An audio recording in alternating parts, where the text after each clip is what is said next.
So thank you so much to everybody for joining today. Really looking forward to this event, which is on coastal wetland restoration, exploring carbon sequestration and accounting. So we've been looking forward to this event, which we've organised in collaboration with Future Earth Host, who are a global research network of Future Earth.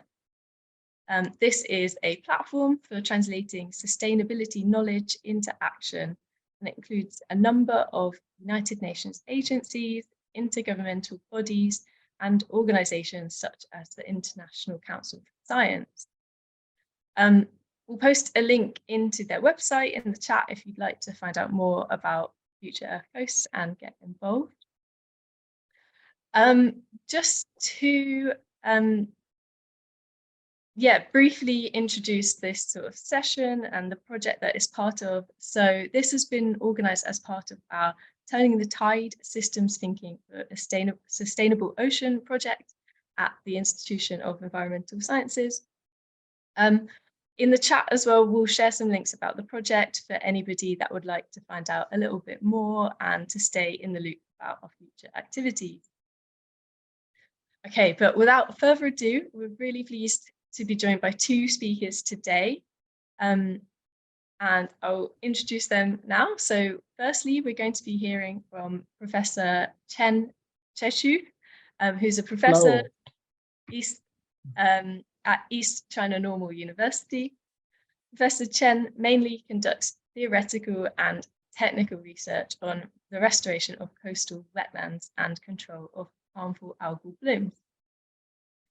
And then next up, we'll be hearing from Dr. James Sippo, who's an early career researcher Hey, everybody.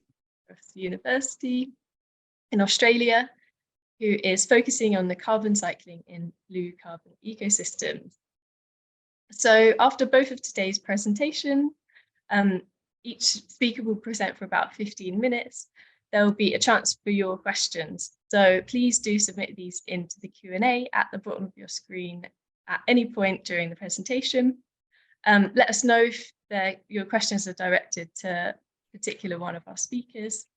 And then I'll be reading these out on your behalf at the end of the session. And I'd also like to say, please do make full use of the chat throughout the webinar to share any thoughts, comments, questions for the audience if you'd like. All right, so that is everything from me, and I will now hand over to Professor Chen. Over to you. Okay, so let me share the screen first. So I'll start to my presentation now. Yes, I can see it, right. Yeah. Everybody see it, okay. Perfect. Yeah, perfect. Okay, good. Nice to meet you, everybody. Now I'm staying in East China Normal University. So now it's time for me to introduce my one of my project. It is a case study about coastal wetland restoration and carbon sequestration at North Hangzhou, One Bay, Shanghai. I work now in East China Normal University. Okay. Wait. 等一下，这上面那个屏幕是。Oh, okay, I see it. Okay, good. So just wait. 拖来拖去，这个好像可以缩小。Okay. So my question about my presentation about coastal wetland. So everybody knows coastal wetland. It is very important. However, today I wanted to emphasize that the coastal wetland is not only like vegetations, not only salt marshes. It has diverse habitats. For instance, you can see here. This is quite big. Once I was working with Jinshan together, we are doing some research, the blue carbon research at this site. So we can see here, this is a forest, and this is a lagoon, and here is salt marsh, and some inside the salt marsh there are some ponds, small ponds, very small, and creeks, and here is coastal water. So for the coastal wetlands, it combines those different habitats together. Sometimes we can call it ecotowns. So this is a picture describes the whole ecotowns along the coastlines. For instance, here is a forest, and here is a salt marsh, and lagoon, and berry islands, and ocean. You can find this multiple ecological ecosystem complexities, like maybe in Florida, or in some coastlines, like maybe in China. Also, we find some of these ecotowns.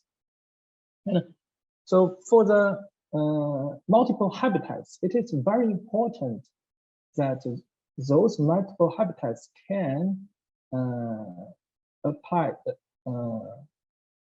important functions for local species, like a fish. For instance,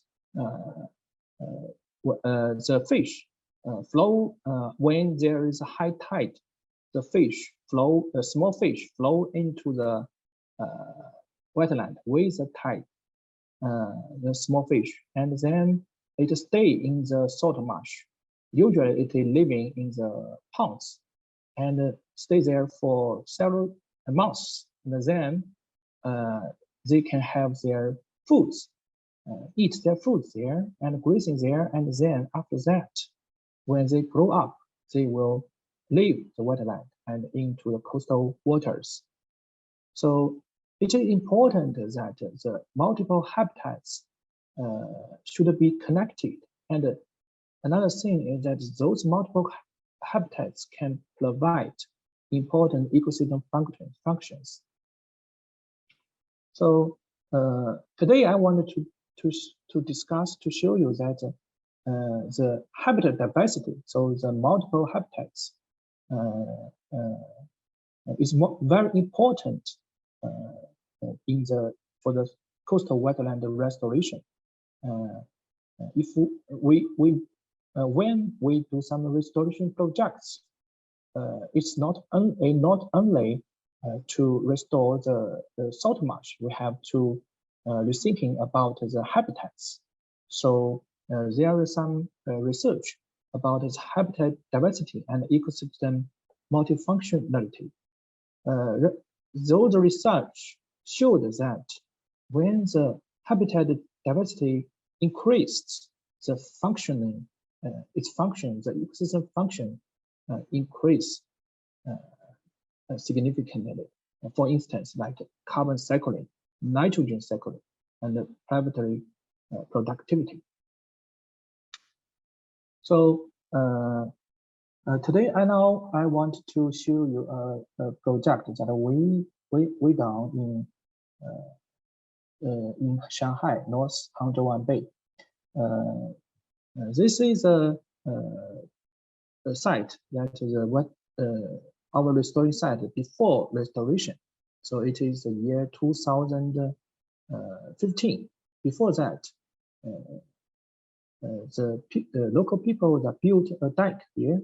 The aim is to protect this region, this coastal region. That's because it is facing the erosion under the sea level rise conditions. So this coastline is easy to erode.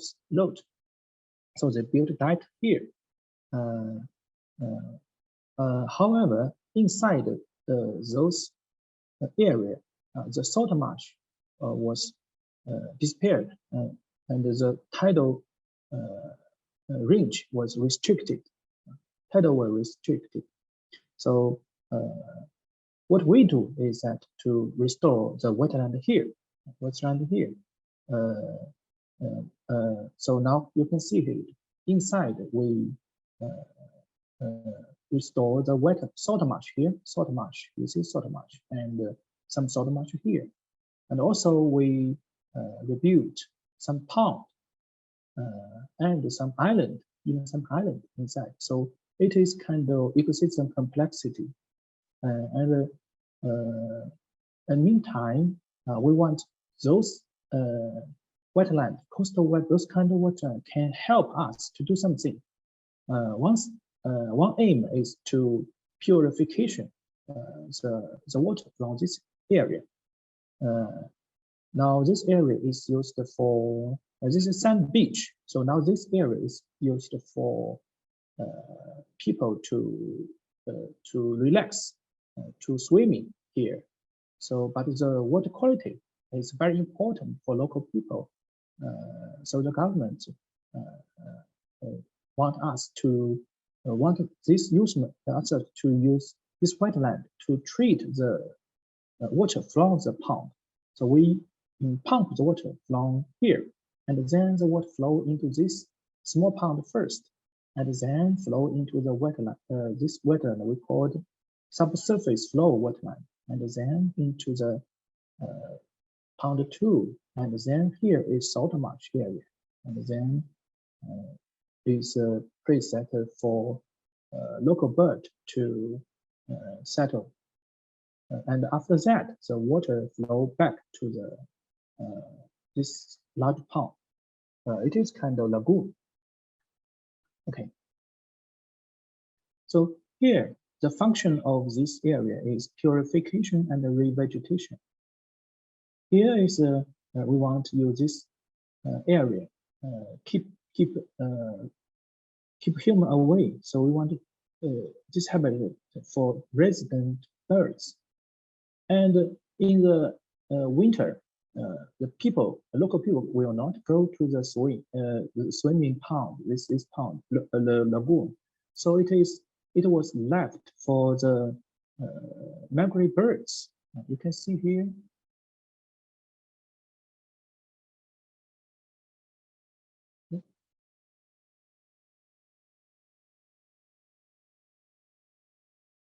So after this is a site I took last year.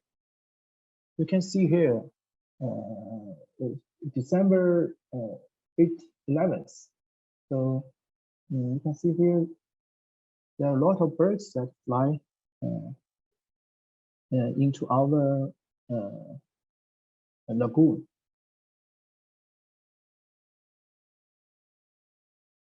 At the same time, after restoration, we going to measuring the greenhouse gas.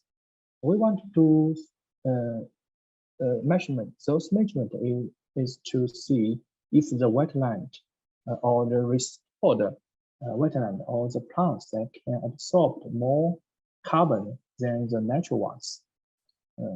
So we use this machine. We call it LGR to measuring the CH4 and CO2, carbon dioxide, and natural sulfides by Picaro.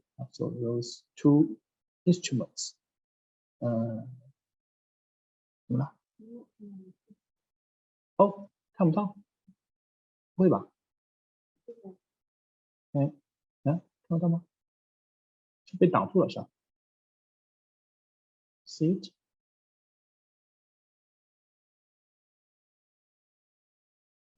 Okay. And here is a variation of greenhouse gas emissions in our restored wetland. Generally, the restored wetland represents CO2 uptake with a reverse seasonal change during the growing seasons. You can see here. So in growing seasons, the CO2 absorbed much, very much. More CO2 was absorbed by our restored wetland, much more than the natural wetland. See here, the restored wetland also presents CH4 and the nitrous oxide source with a positive values throughout the whole year. So you can see here, right? 看不到了是吧？从那个仪器开始。哦，好的，等一下。OK， 怎么退出啊？没事。应该是。现在停止共享，新共享。这个是不是刚才因为放了视频？现在看得到吗？哦，对，现在看得到。So this is LGR. This is Picaro. We use these instruments to measuring the methane flux and the CO2 flux. Also, use Picaro to measure the nitrous oxides. So according to our results, we found that the resort wetland present the methane and NOx N2O source with positive values throughout the whole year. That means in our wetland, they emit the methanes and emit nitrous oxides. But for the CO2, it can uptake a lot of CO2 during the whole year. It's very important to see here the value of the CO2, although it emit CO2, CH4, but the value is very low. As you can see here, that's very important because for our wetland, it is kind of salt marsh, so the water is the tide water is blackish. So those blackish waters will inhibit the CO2 flux. So the CO2 flux is relatively, although it is positive, but it is relatively low. Also, we measure the leaf phenomenon. We measuring the function of our plants. It's found that the leaf qualify concentration is positively is the significant linear correlation between leaf qualify concentration and CO2 emissions. You can see here. So it means that when the leaf have more qualifies, they can absorb more CO2. And we measure the duration variation of greenhouse gas emissions of this restored wetland for 1 day. Okay, from you can see here. So in the afternoon, in the midday, the CO2 uptake is very high, right? You see here. At the same time, the photosynthesis is also much high.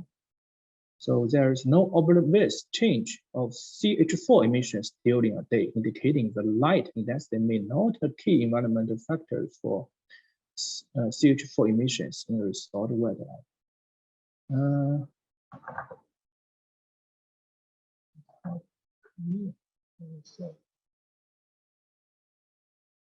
什么？我现在要先回答他问题吗？啊？我先讲吧。Okay. So, is that clear? So I'm gonna to answer the question later. Okay. So I first finish my presentation first.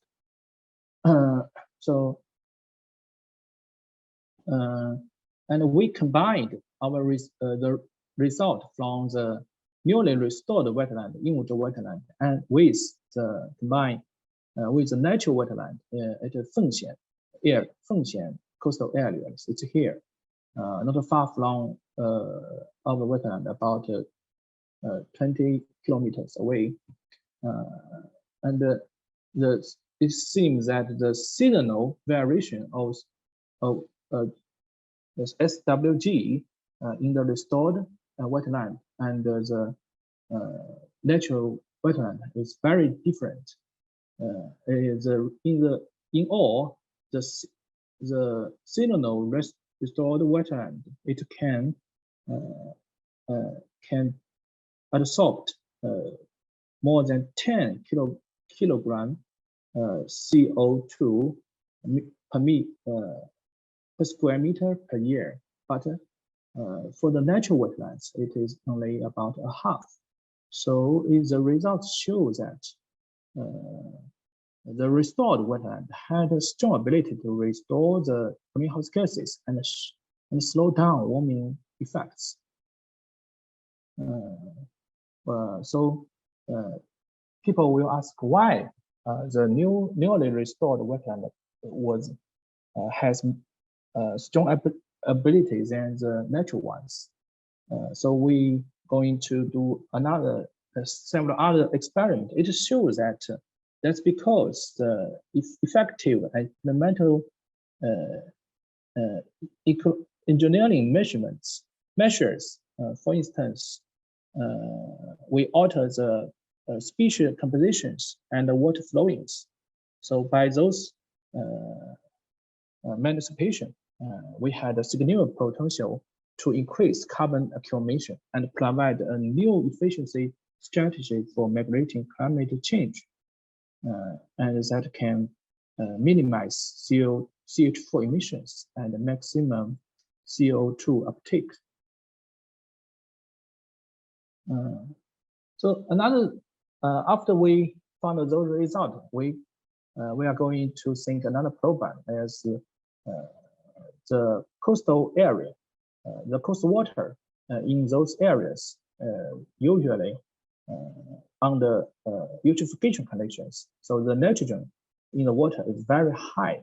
So we are doing some research to see if the nitrogen could be removed by those salt marsh.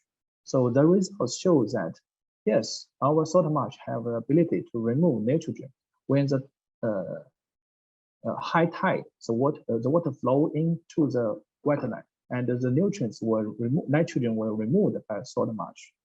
But another thing is very interesting. We find is at the same time the CH4, the methane flux was reduced at the same time as when the nitrogen was removed. It is a linear.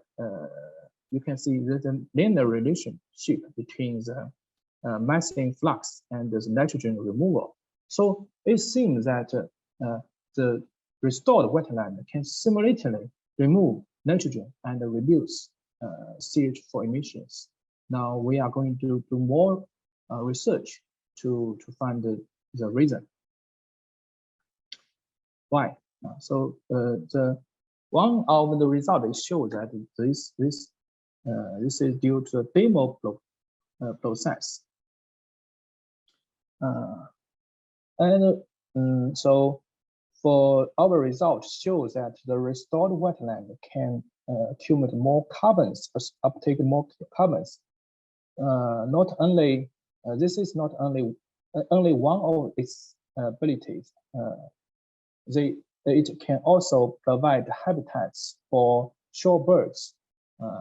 We monitoring the birds that are migrating our wetlands. You can see here since this is since maybe yes, we have monitoring the birds since 2017. Up to now, it seems that the birds, the number of birds is species is continually increasing. Up to now, it is more than 108 species that migrating into our wetlands. And in the winter, there are a lot of, have you seen before, there are a lot of migratory birds come here for overwintering. Also, we attract some some species that once disappeared from our regions. For instance, this is a red parrotbills. It is rely on its habitats is on the reef fragments.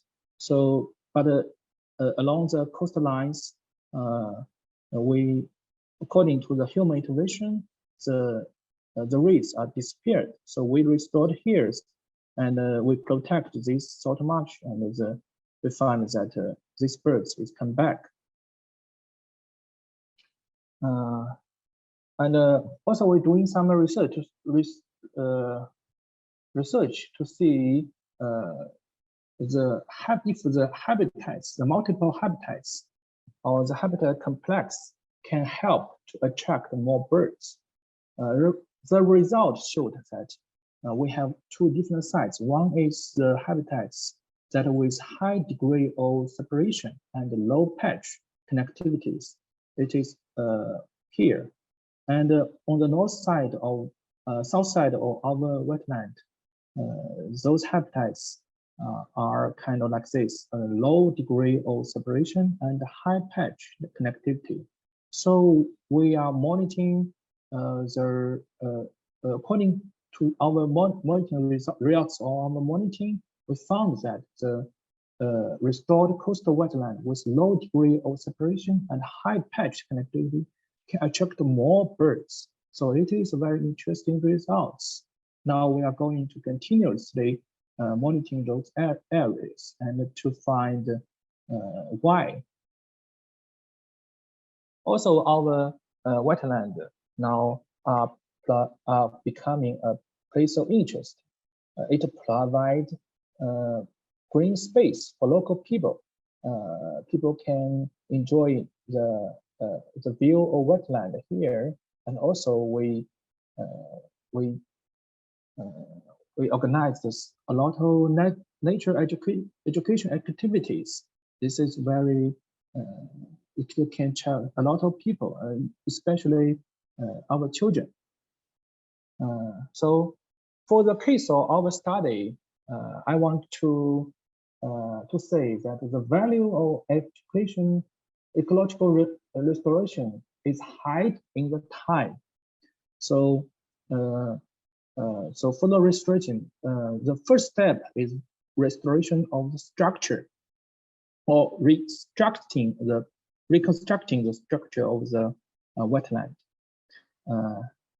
So after reconstruction or restoration, the ecosystem and the biodiversity will extend surveys, or the biodiversity will increase a little bit. Then after that, it is time for restoration of the functions.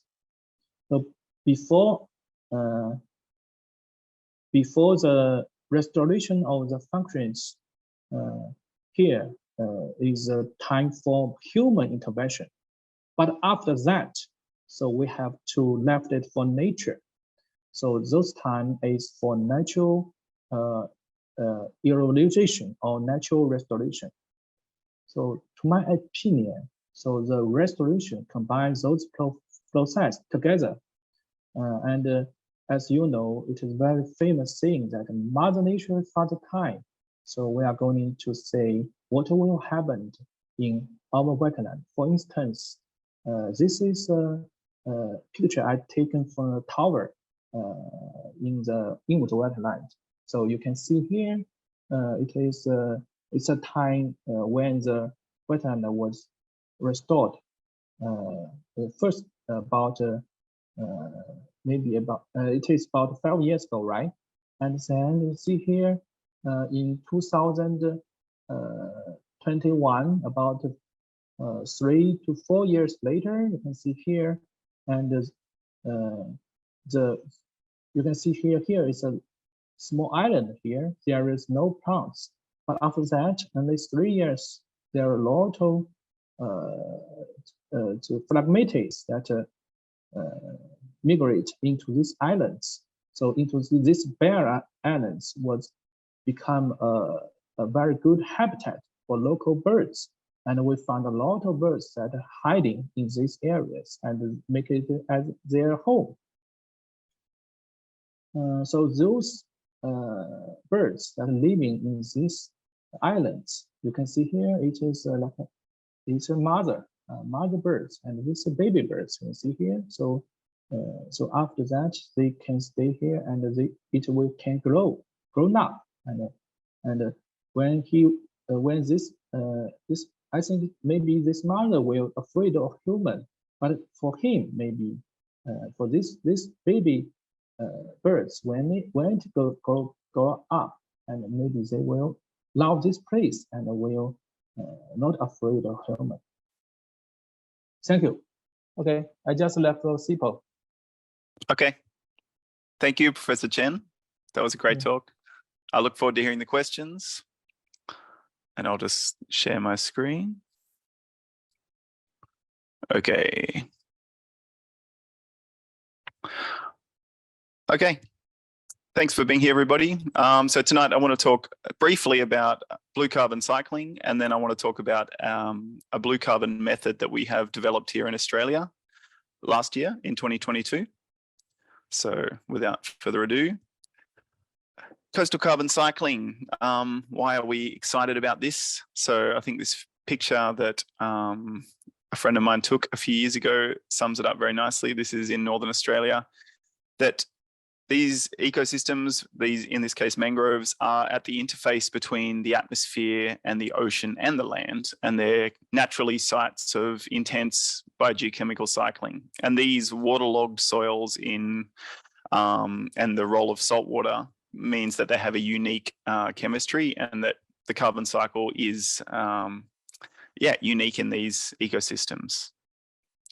So I kind of want to just dig into a few things because this is my real area of research interest, and I think that some of the knowledge on blue carbon cycling can help, especially in the future, as we can actually increase our potential for restoration with this. So basically, coastal ecosystems, all of them, so salt marsh, mangrove, seagrass, and potentially in the future, kelp forests and other seaweeds, macroalgae, can essentially, they take up atmospheric carbon dioxide and turn it into a solid carbon, which then undergoes a whole lot of different transformations. So it falls to the forest floor or into the soil, and is there broken down by microbes, and the aerobic microbes release that carbon back as CO2, and essentially there is no net change. So we can kind of discount CO2 emissions from these ecosystems because they're driven by net primary production. So essentially there's no net difference in the atmospheric concentration of CO2. But what we are interested in is other pathways. So anaerobic decomposition of CO2 can produce methane, which has a higher global warming potential than CO2. And so that's really important to quantify the amount of methane emitted from sediments and waters of mangrove ecosystem, of coastal vegetated ecosystems. We can also have some carbonate dissolution and precipitation in sediments. And what that is driven by is essentially organic matter in the sediments changing the pH. And then if you have, so this is only in a small proportion of mangroves, but if you have carbonate rich sediments from coral reefs or from lots of shellfish, then this carbonate can be dissolved, and that actually releases CO2. And that's a CO2 that is not coming from net primary production. And so that's a bit of an offset of your net burial. Your soil carbon storage is the main focus, and that's where blue carbon has really kind of caught attention as a hotspot. And the reason why soil carbon is increased in these coastal ecosystems over terrestrial forests is because most of the sediment profiles are anaerobic, and that really stops that aerobic breakdown. And the majority of the soil profile being anaerobic produces a lot of what is termed DIC, dissolved inorganic carbon, And a lot of that is carbonate alkalinity. So TA is total alkalinity. And that is one really important pathway where this dissolved inorganic carbon, which is coming from net primary production, is really stable over long time periods. So it's stable for 100,000 years. And so carbon that is kind of getting washed out over tidal cycles into the ocean, which is in the form of carbonates and bicarbonates, is actually a carbon sink equivalent to soil carbon burial. And because we don't have a huge data set on that globally, it is still not accounted for in most inventories. So when we're looking at blue carbon in the lens of carbon credits, then, and using carbon credits as a tool for restoration, then I think there is scope for including alkalinity exports in the future. So these that I've highlighted here are kind of key parameters that we can think of when we're thinking of a net carbon budget for carbon credits. And I guess I wanted to focus on this a little bit because I know that in a lot of different ecosystems, so terrestrial ones, all the carbon credit systems that have been developed over time have not all stood up to the test of science, and that has created a lot of well, it's a real risk, I guess, if we're using natural ecosystems to mitigate climate change. We need to have strong solid carbon budgets and a thorough understanding of carbon cycling to do so. So one other one that I didn't mention that is highlighted, circled here, is DOC. So this is organic carbon. People have been researching organic carbon exporting from coastal ecosystems for many years. And the assumption is that most of that is then respired, is then broken down by microbes and released as CO2. But we know that some of it doesn't get broken down. Some of it is what they call refractory, which is difficult to break down. And some of it reaches the deep ocean and is stable for longer time periods. So that could also be included in these burial budgets.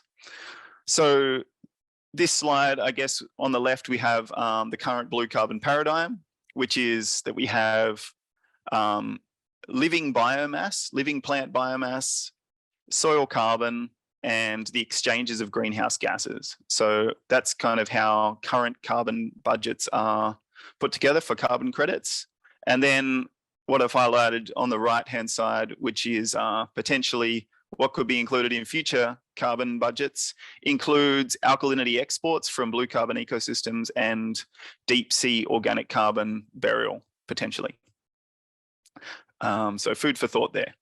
So on that, I'll talk to you a bit about the Australian blue carbon method, which we developed last year for the Australian government.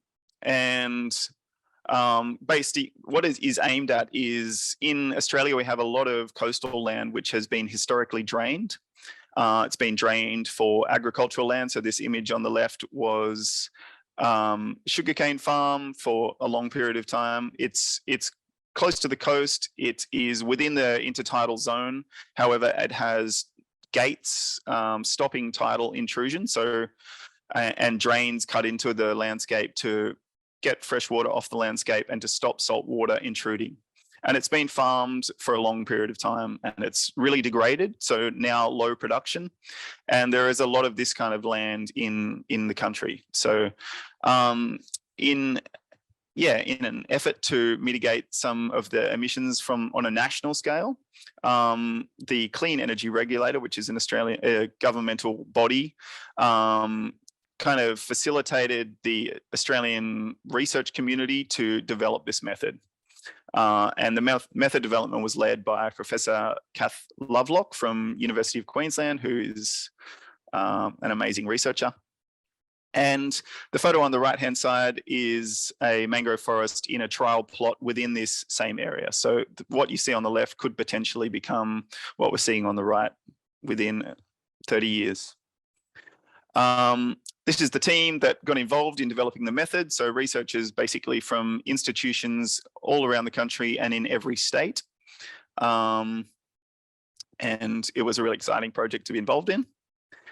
And the method is aimed at the following ecosystems. So from the subtidal seagrasses to intertidal mangrove, salt marsh, supratidal forests, which we have a lot of, which are kind of freshwater swamps that are still at the limit of the intertidal zone, which are dominated by a species called Melaleuca, which is, I believe, invasive in other countries, but we love it here. And sparsely vegetated salt marsh, which are salt flats. And we get a lot of these in our arid coastlines, which we have a lot of. This is just a very vague map, which kind of highlights the distribution of some of those ecosystems. So like up in the north, we have a lot of tidal marsh. Australia has a lot of mangrove forests, extending to some of, even down to right on the southern tip of Australia, so some of the highest latitudes in the world. And we have seagrass dominating the southern coastlines, and kelp forests, and seagrass all covering the whole coast essentially. So only in the northwest you don't get seagrass. So as I mentioned, the method was developed by the Australian government, and it is for people to generate Australian carbon credit units for re-establishing blue carbon ecosystem, following on from re-flooding their land with coastal water if it's been historically drained. And we took a modeled approach. So I guess this is one interesting thing about this method. Instead, there are other blue carbon methods out there, the Vera method, but we've developed a model. And the model is so that it's a lot more cost effective for landowners. And it means that small scale projects are much more financially viable. And we also found that over a national scale, it has high accuracy. So yeah, it's kind of ideal for what the Australian government was looking for. And I'll tell you a bit how it works. This is kind of an example of one of the tidal gates. So just showing how this picture on the left has, on the right-hand side of the image, is a potential site, and that brick wall has tidal gates in it, which is something what you see on the right-hand side. So you just open the gates, reflood the land, allow salt water to come in, and you can essentially start claiming credits straight away. So I'll explain it a bit more. The information that we pulled together was based off, firstly, IPCC guidance. So we kind of, where we didn't have data collected from the country, we really defaulted to values from IPCC. But we do have a huge amount of data on blue carbon in this country, in Australia. We have been researching it intensively for quite a long time. And so we broke it down into different climatic regions, and we pooled data for each climatic region. So the data pools that we used were the average carbon values of above ground biomass, below ground biomass, and soil carbon. And then we also measured average fluxes from sediments of greenhouse gases, so carbon dioxide, methane, and nitrous oxide. And we also we had carbon burial rates. So then all the other values here are for baseline land uses. So this is the land use that people had of a project area prior to reflooding it. So in that example that I showed with the land that had been once sugarcane, that is what we call a baseline land use. And we also have emissions from those different types of land use. So essentially this method provides some carbon credit benefits for avoiding emissions associated with different land uses. If that doesn't make sense, then yeah, I can explain it more in the questions. So carbon sequestration included in this model, we have above ground plant biomass and below ground plant biomass and soil carbon storage.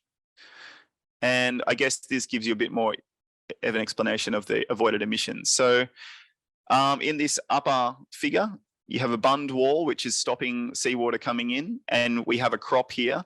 And depending on what the crop is, say if it's sugarcane, we will have an emission, an annual emission of nitrous oxide. So by removing that bund wall and allowing tidal reintroduction, the emissions of nitrous oxide are reduced from that land.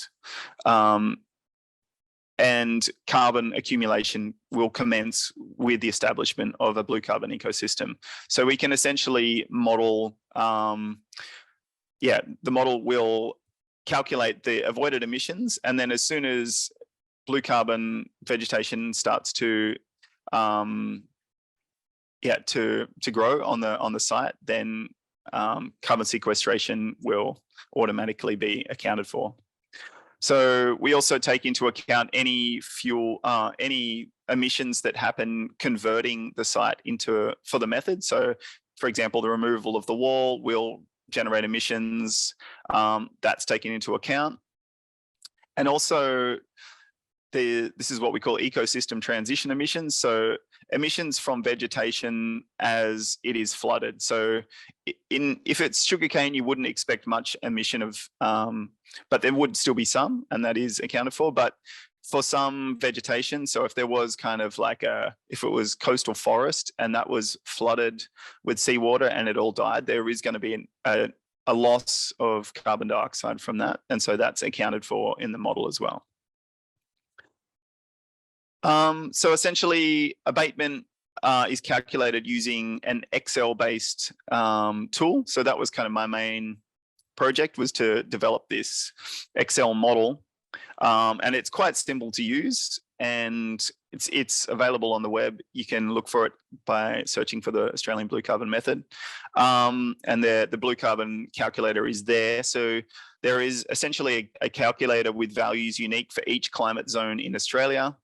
And you can put in your land types and calculate carbon abatement over time using that model. So we're also kind of developing some other additional tools to add onto this. So kind of like forward projection estimators, and they should be coming out at some point in the next, who knows, year. So net abatement is essentially the sum of the carbon sequestered in soil, which carbon sequestered, which includes soil above and below ground biomass, and then avoided greenhouse gas emissions, minus any ecosystem transition emissions and minus your fuel emissions. And the landowners will get paid in Australian carbon credit units, which is essentially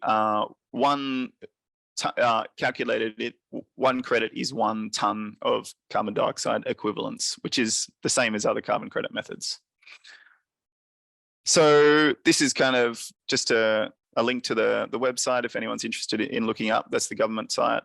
And that's all. I'm happy to take any questions on any of that. So thanks very much.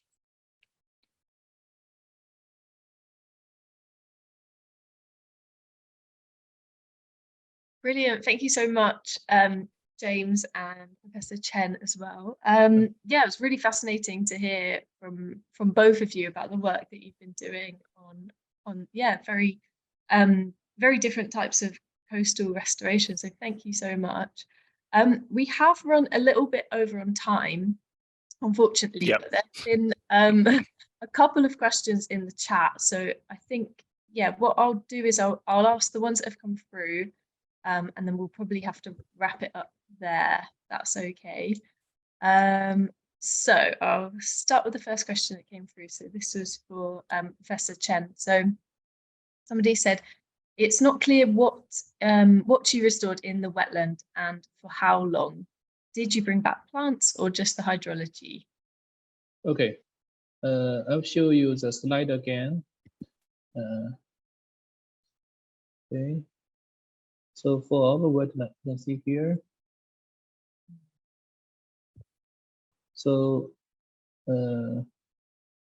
firstly, this is before our restoration. The local people built a dike here, so the tide was restricted.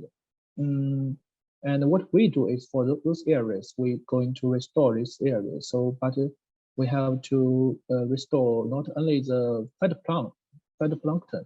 Not only plants, but also we have to pump water into this wetland.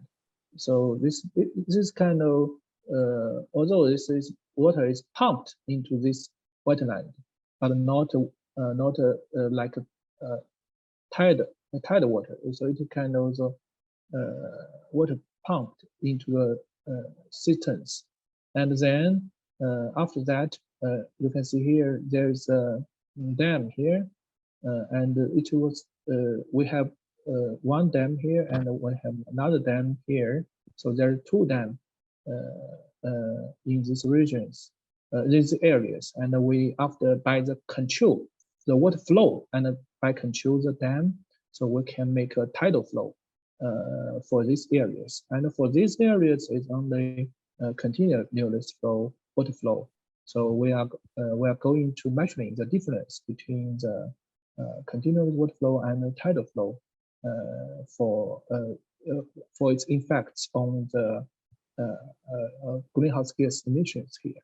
So it is kind of project that not only restoration, but it's kind of large scale experiment ecosystems for us to see if we can restore the local salt marsh. At the meantime, we can provide more ecosystem service for local people. Okay.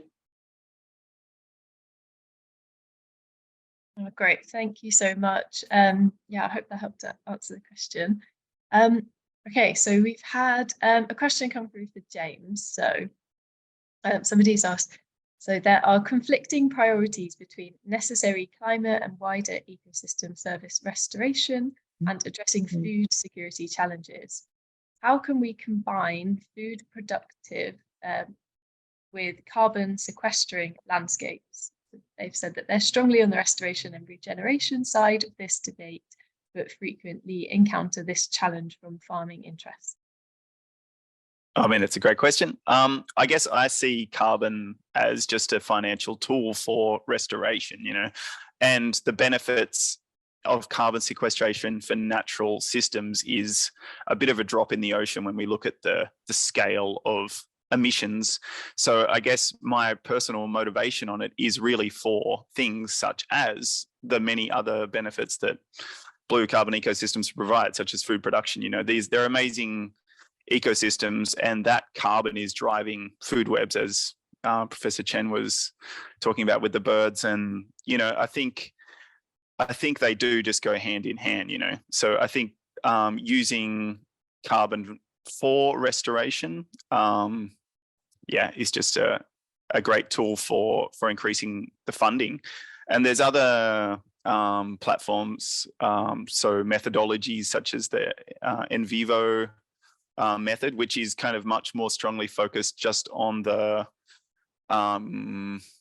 other benefits. It kind of doesn't, it's not as quantitative, but it's more just based on general kind of goodwill of the project and public, and projects that are really that have public appeal get a lot of funding just from that. But I think using carbon is, it's an amazing tool to fund these, and which is why I guess I highlighted in the carbon cycle that there is a large part of carbon sequestration that is not yet being kind of added to carbon budgets, and that will increase the funding essentially for restoration.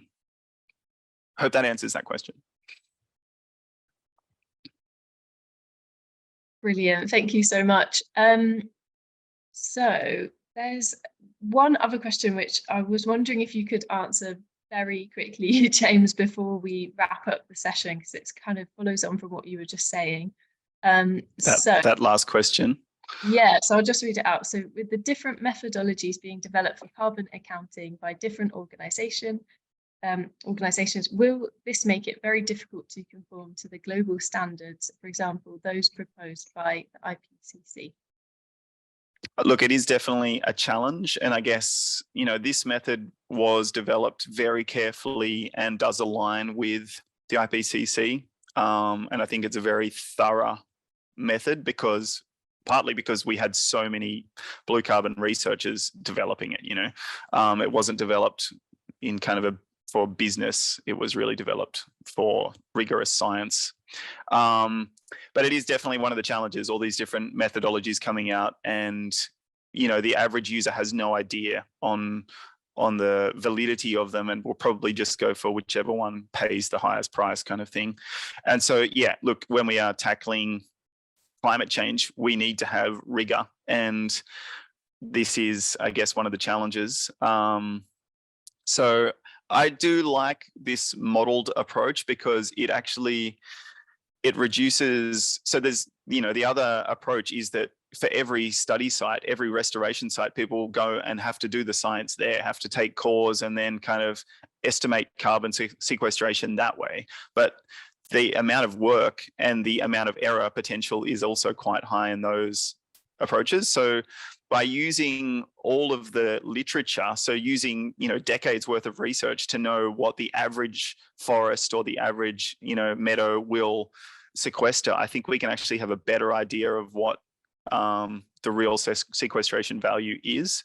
And then at an individual scale, at an individual site scale, there might be a bit of, so if you're restoring a site, it might be different to the mean, it might be different to the average site. But if you look at a national scale or a global scale, then the accuracy of that approach is really high. So yeah, I think modeled approach is great for large scale. Oh, great, thank you so much. Okay, so yeah, really appreciate both of your insights, so thank you for that. We are going to have to wrap it up there, I'm afraid. I've seen there's a question come through in the chat, so if you are able to answer that in the chat itself, James, that might be helpful whilst I'd sort of talk us through the rest of what's left to say. So yeah, thank you so much to everybody for joining and participating in the session today. And if you're a member, then don't forget to log in to the members area, and you can record in using our CPD tool that watch this as part of your CPD. And yeah, just another plug to please do sign up to our Turning the Tide mailing list if you'd like to stay up to date with all of our activities in the project. We should be able to post another link in the chat to that now. Okay, so yeah, that is everything from us today. So yeah, just left to say a last massive thank you to both Dr. James Sippo and Professor Chen Xuechu. It's been really great to hear from you today. Yeah, apologies that we didn't quite get to have more time on the questions. And also a massive thank you to Future Earth Coasts for this collaboration and putting this together. It's been really great. So yeah, thanks to everybody. I hope everyone has a lovely rest of their day, whatever time that may be. Thanks, everyone.